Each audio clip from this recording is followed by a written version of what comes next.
మన వాక్యాన్ని మనం ధ్యానించుకుందాం. మత్తయి రాసిన శుభవార్త 28వ అధ్యాయము 1వ వచనం నుండి మనం చదువుకుందాం. విశ్రాంతి దినము గడిచిపోయిన తరువాత ఆదివారమున తెల్లవారుచుండగా మగ్దలేని మరియయు వేరొక మరియయు సమాధిని చూడవచ్చిరి. ఇదిగో ప్రభువు దూత పరలోకము నుండి దిగివచ్చి రాయి పొర్లించి దాని మీద కూర్చుండెను. అప్పుడు మహాభూకంపము కలిగెను. ఆ దూత స్వరూపము మెరుపు వలె ఉండెను. వస్త్రము తెల్లగా ఉండెను. అతనికి భయపడుట వలన కావలి వారు వణికిరి, చచ్చిన వారి వలె నుండిరి. దూత ఆ స్త్రీలను చూచి, మీరు భయపడకుడి, సిలువ వేయబడినటువంటి యేసును మీరు వెతుకుచున్నారని నాకు తెలియను.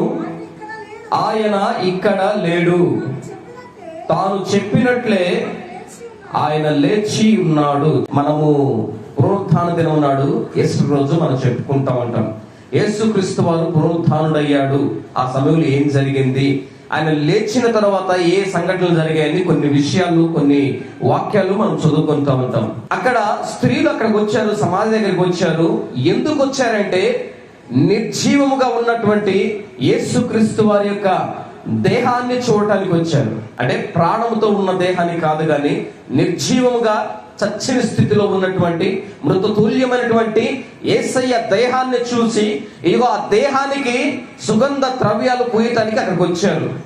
అయితే వచ్చినటువంటి వారితో దేవుని దూత అంటుంది కదా, మీరు నిర్జీవమైనటువంటి దానిని చూడటానికి వచ్చారు, కానీ నేను మీకు చూపించాలనుకుంటుంది ఏంటో తెలుసా?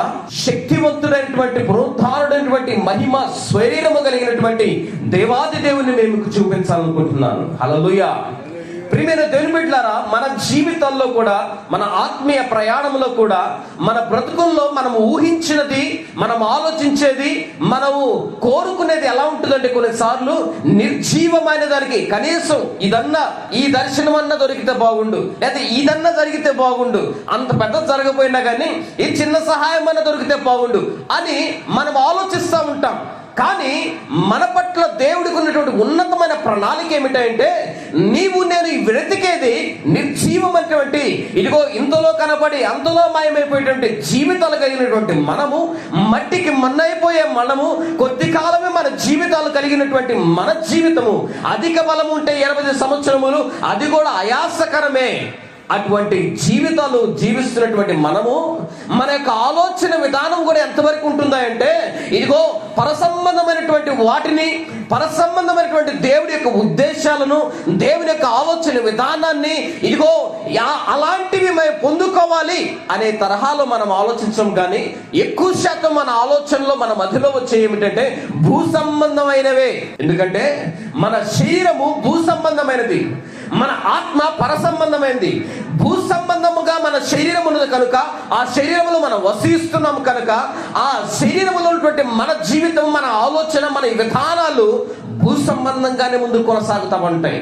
కానీ దేవుడి యొక్క ఉద్దేశం ఏమిటంటే, నీవు భూ సంబంధంగా ఉన్నప్పటికీ కూడా నిన్ను నేను సృజించింది పర సంబంధమైన వ్యక్తిగా నేను సృజించాను.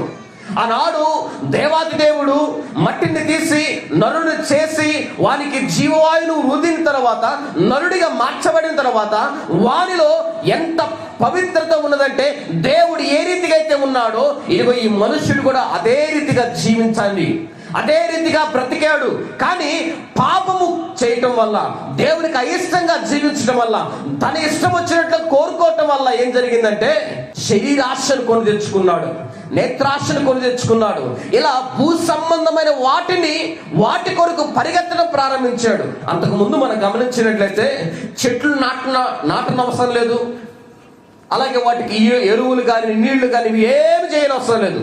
అవి జస్ట్ ఫలాలు వేస్తాయి, కోసుకుని తింటమే, విశ్రాంతి తీసుకోండి, ఇంతవరకే మన పని. కానీ ఎప్పుడైతే దేవుని యొక్క మాటను తిరస్కరించాడు, వ్యతిరేకంగా ప్రవర్తించడం ప్రారంభించాడు, వారి యొక్క ఆలోచన విధానం, వారి యొక్క ప్రవర్తన, వారికి కలిగినటువంటి శిక్ష ఏమిటంటే భూమిని దున్నాలి, పంట వేసి వచ్చినటువంటి ఫలాన్ని అనుభవించాలి. అంటే పంట వచ్చేంత వరకు కూడా ఇతడు ఏం చేయాలా, నరుడు ఏం చేయాలా, కష్టపడాలా. ప్రియమైన దేవుని బిడ్డలారా, మనిషి నైజం మారిపోయింది, మనిషి తత్వం మారిపోయింది. దేవుడు మనిషిని సృజించింది ఎందుకంటే పరసంబంధమైన వ్యక్తిగా, పరసంబంధమైన ఆలోచన కలిగినటువంటి వాటి కొరకు ఎదురు చూసేటువంటి వ్యక్తిగా, పరసంబంధమైనటువంటి ఆశీర్వాదాల కొరకు ఎదురు చూసే వ్యక్తిగా దేవుడు మనిషిని తయారు చేస్తే, మనిషి ఏం చేశాడంటే మాకు పరసంబంధమైనది కాదయ్యా, మాకు భూ సంబంధమైనది కావాలి, భూ సంబంధమైనదే మాకు శాశ్వతం, భూ సంబంధమైనదే మాకు కావాలి, జీవించినంత కాలం మేము భూ సంబంధంగానే జీవిస్తామనుకుంటాం. ఇక్కడ స్త్రీలు కూడా అమ్మా నేను 3వ దినాన చనిపోయి నేను తిరిగి లేస్తాను అని అనేక మార్లు దాదాపుగా గమనించినట్లయితే 3.5 సంవత్సరాల్లో 3-4 సార్లు చెప్పాడు యేసుక్రీస్తు వారు.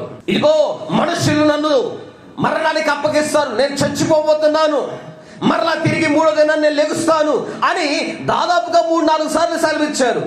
కానీ ఆ స్త్రీలైతే అది శిష్యులైతే అది విశ్వసించట్లేదు, నమ్మట్లేదు. భూ సంబంధంగా ఇదిగో యేసయ్య దేహం అక్కడ ఉన్నదే, ఇది కుళ్ళు పడతా ఉంటదే, ఇదిగో ఆ దేహానికి ఇదిగో సుగంధ ద్రవ్యాలు పూయాలి, ఇదిగో ఆ దేహం స్మెల్ రాకుండా పాడవకుండా సుగంధ ద్రవ్యాలు పూయాలి అనే ఆలోచనతో ముందుకు వెళ్ళారు. కానీ దేవుడు ఇచ్చినటువంటి దర్శనం ఏమిటంటే, దేవుడు ఇచ్చినటువంటి గొప్ప భాగ్యం ఏమిటంటే, నీవు మృతతుల్యమైనటువంటి దేహాన్ని చూడటానికి వచ్చావు, కానీ నేను చూపించాలనుకుంటుంది ఏంటంటే మహిమ శరీరాన్ని నీకు చూపించాలనుకుంటున్నాను. మనం జీవిస్తున్నటువంటి జీవితము రోజు రోజుకి మన బ్రతుకు ఏ రీతిగా మారుతుందో ఒక్కసారి ఆలోచించుకోవాలి. ఏ రీతిగా మన ఆలోచన విధానం ముందు కొనసాగుతుందో ఒక్కసారి ఆలోచించాలి. మన జీవితాల్లో మన బ్రతుకు కనుక మారకపోతే భూ సంబంధంగానే మృతతుల్యముగానే మీరు చనిపోతారు, మృతతుల్యముగానే మీ జీవితాలు మారిపోతాయి, ఏమి ఉపయోగం ఉండదు. ఇప్పుడు మృతతుల్యమైనటువంటి దేహం వల్ల ఏమైనా ఉపయోగం ఉంటుందండి? ఏమి ఉండదు ఉపయోగం. మన జీవితాల్లో కూడా అదే రీతిగా మారతాయి. బ్రతుకుతున్నాం అనే పేరైతే ఉంటుంది కానీ, జీవిస్తున్నాం అనే పేరైతే ఉంటుంది కానీ, చచ్చిన వారి వలె మన బ్రతుకులు ఉంటాయి. ఎప్పుడు మన భూ సంబంధంగా మన ఆలోచన విధానాల ముందు కొనసాగుతున్నప్పుడు, భూ సంబంధమైనటువంటి శరీర సంబంధమైనటువంటి ఆలోచనల ప్రకారము మన జీవితాన్ని ముందుకు నడిపిస్తూ ఉంటే మన జీవితాలు ఎప్పుడు మారతాయి. ఇక్కడ స్త్రీలకి దేవుని దూత అక్కడికి వచ్చిన మొట్టమొదటిగా దేవుని దూత మాట్లాడుతున్నటువంటి విషయం ఏమిటంటే మీరు భయపడవద్దు. ఎందుకని? ఆ యొక్క దేవదూత యొక్క ఆకారం ఎంత ఏ రీతిగా ఉందంటే మెరుపు వలె ఉందంట. తెల్లటి వస్త్రములు ధరించినటువంటి ఆ యొక్క దేవుని దూతను చూసి ఇదిగో అక్కడ పడి ఉన్నటువంటి సైనికులను చూసి వీరు కూడా భయపడ్డారు. స్త్రీలు భయపడ్డారు. అమ్మో ఏం జరుగుతుందో, వారే పడి చచ్చిన వారిగా ఉన్నారే, సైనికులు పురుషులు బలం కలిగిన వాళ్ళు, మేము బలహీనలు కదా, మా పరిస్థితి ఎట్లా ఉంటుందో అనుకున్నారు. కానీ దేవుని దూత అంటున్నారు కదా మీరు భయపడవద్దు. ఎందుకు మేము భయపడవద్దు అనంటే మీరు భూ సంబంధులు కాదు. హల్లెలూయా. అయ్యా వారికి మాకు తేడా ఏంటంటే మీరు 3.5 సంవత్సరములు నా మాటలు విన్నారు, నా మాటలు నమ్మారు, నన్ను వెంబడించారు, నా కొరకు జీవించడానికి ప్రయాణం ముందుకు కొనసాగించారు. ఎందరైతే దేవునికి ఇష్టంగా జీవించడానికి వారి యొక్క జీవితాలు ప్రభువుకి అర్పించి వారి కొరకు దేవుని కొరకు మీ జీవితాలు మీ ఆలోచన విధానాలు ప్రతిదీ దేవునికి ఇష్టానుసారంగా మనం ముందుకు నడిపించగలిగితే దేవుడు మనకి ఆయన మహిమను చూపిస్తాడు. మనం అనుకుంటాం కదా భౌతికమైనటువంటి దర్శనము, భౌతికమైనటువంటి కార్యములు, భౌతికమైనటువంటి విషయాలను, శరీర సంబంధమైనటువంటి విషయాల కొరకు మనం పరిగెడుతూ ఉంటే దేవుడు ఏం చేస్తాడంటే పరసంబంధమైనటువంటి అనేక విషయాలతో మనల్ని నింపి తృప్తిపరిచి ఆనందకరంగా ఇదిగో పరలోక రాజ్యం చేరడానికి మన జీవితాలను ఆయన విలువైనటువంటి మాటల ద్వారా, దర్శనము ద్వారా, కార్యముల ద్వారా మనల్ని ఆయన యొక్క పరలోక రాజ్యానికి చేర్చబడటానికి మన జీవితాన్ని కడతాడు. ఈ మధ్యకాల సమయంలో దేవుని మాటను వింటున్నటువంటి ప్రియ సహోదరుడా, నీ జీవితంలో, నీ బ్రతుకులలో ఇంకనూ లోక సంబంధంగా జీవిస్తున్నావేమో, ఇంకనూ పాప బలితమైనటువంటి ఇదిగో మరణానికి తీసుకువెళ్ళేటువంటి ఆలోచనలు కొనసాగుతున్నావేమో. దేవుడు పిలుపునిస్తున్నాడు. నీ జీవితం మారాలని దేవుడు ఈ దినాన మాట్లాడుతున్నాడు. నీవు మారితే శరీర సంబంధమైనటువంటి మృతతుల్యమైనటువంటి వాటి కొరకు ఇదిగో నీవు ప్రయాణమైతే, ప్రయాసపడితే నీ జీవితాలు మాయమైపోతాయి. ఎందుకు పనికి రాకుండా పోతాయి. మనం గడిచిన దినాల్లో గమనించాం. 40 దినాలు ఏంటంటే ఈ శ్రమల దినాలు. ఆయనైతే అనుభవించాడు, మనకైతే స్వతంత్రాన్ని ఇచ్చాడు, మనకైతే స్వేచ్ఛనిచ్చాడు, ఆనందాన్ని ఇచ్చాడు. అయితే ఇదే సమయంలో చేసేటువంటి కొంతమంది పనులు ఏమిటాయంటే మాలలు వేస్తారు. ఏం చేస్తారు? మాలలు వేస్తారు. 40 దినాలు మాలలు వేసిన తర్వాత, మాల వేసినప్పుడు ఎవరు ముడతారండి? అప్పుడు దాకా తిని తాగి తిరిగి ఎట్లా పడితే అట్లా జీవించాడు. 40 రోజులు మాత్రం అబ్బా నిక్కచ్చమైన పరిశుద్ధత. కానీ 40 రోజులు ఆ యొక్క శ్రమల దినాలు ఆ మాల తీసివేసిన తర్వాత వెంటనే మరలా పూర్వపు మనిషి బయటకు వస్తాడు. అదే రీతిగా మరలా జీవిస్తాడు. మరి మిగతా ఆ మాల తీసివేసిన తర్వాత మరి ఎందుకు మరలా తాగుడుకు బానిసాయా? మరలా ఆ వ్యర్థమైన వాటి వైపు ఎందుకు ప్రయాణం చేస్తున్నావంటే నా వల్ల కావట్లేదు విడిచిపెట్టడానికి అంటాడు. తాగేవాడిని అరే తాగుద్దురా అని అంటే ఏమంటా? ఇప్పుడు మానైతే కుదరదులే కానీ నాలుగు బిగుతూ ఉంటది, తలనొప్పులు అవుతాయి, నీరసం అవుతుంది, ఒళ్ళంతా ఒలుకుడు అవుతుంది, ఎన్ని కారణాలు వచ్చే కారణాలు చెబుతారు. మరి ఆ 40 దినాలు మాత్రం అది మన మైండ్ మీద ఆధారపడి ఉంది. మాల ధరించిన తర్వాత ఆ పై వస్త్రం ఏ కలర్ లో ఉన్నా కానీ ఆ పై వస్త్రము ఇదిగో ఈ మాల వేసుకున్న ఇది కనుక తీసివేయబడితే నేను స్వేచ్ఛా జీవిని ఆలోచిస్తూ ఉంటాడు. ప్రేమైన దేవుని బిడ్డలారా, మైండ్ లో నువ్వు ప్రిపేర్ అయ్యావు.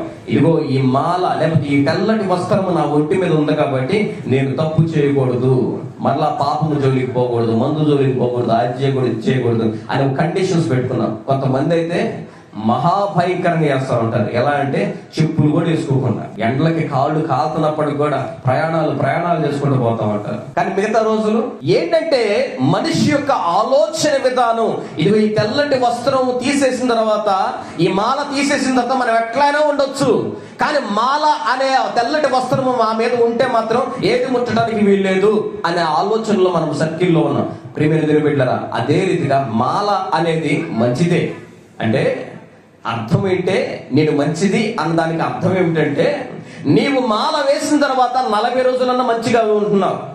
ఆ మంచితనం అనేది, ఆ స్వభావం అనేది 40 రోజులు మాత్రమే కాదు కానీ జీవితాంతం అనగా 365 రోజులు నీవు మాల ధరించిన వాడి వలె జీవించాలి. అప్పుడు నీవు దేవుని మహిమను చూసేవాడిగా మార్చబడతావు, దేవుని దర్శనం పొందుకునే వాడిగా మార్చబడతావు.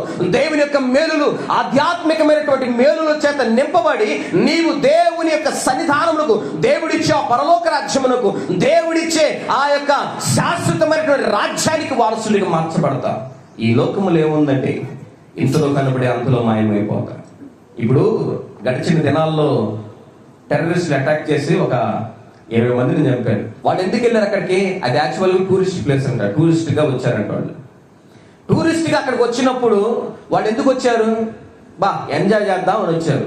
ఏమండి మన భాషలో మంచి బీచ్, మంచి తినటానికి తిండి, మంచి వాతావరణం, బీచ్ లో స్విమ్మింగ్ చేసుకుంటూ మంచిగా ఎంజాయ్ చేద్దాం అనుకుని వచ్చారు. కానీ తీరా ఏం జరిగింది? క్షణంలో వచ్చారు, కాలుపులు జరిపారు, చచ్చిపోయారు. దొంగ అడిగినట్లుగా అయ్యా ఇంకా నా సమయం అయిపోయింది, నేను చచ్చిపోబోతున్నాను, నన్ను క్షమించాయన పశ్చాత్తాపడడానికి అవకాశం దొరికింది.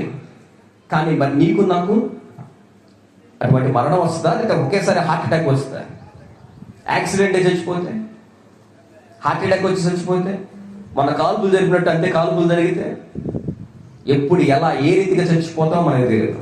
చూద్దాంలేండి, ఇంకా టైం ఉంది కదా, అప్పుడు చూద్దాంలేండి, అప్పుడు నమ్ముకుందాంలేండి, అప్పుడు వెళ్దాంలేండి ప్రార్థనకి అంటే ఎప్పుడు అనేది నీకే తెలియదు, ఎంతకాలం అనేది నీకే తెలియదు. కనుక ఆయుష్ ఉన్నప్పుడే, బ్రతికి ఉన్నప్పుడే, జీవంతో ఉన్నప్పుడే దేవుని మాట, దేవుని స్వరం, దేవుని యొక్క మాట హెచ్చరిక వినబడుతున్నప్పుడే మన బ్రతుకులు మార్చబడాలి, మన బ్రతుకులు మారాలి.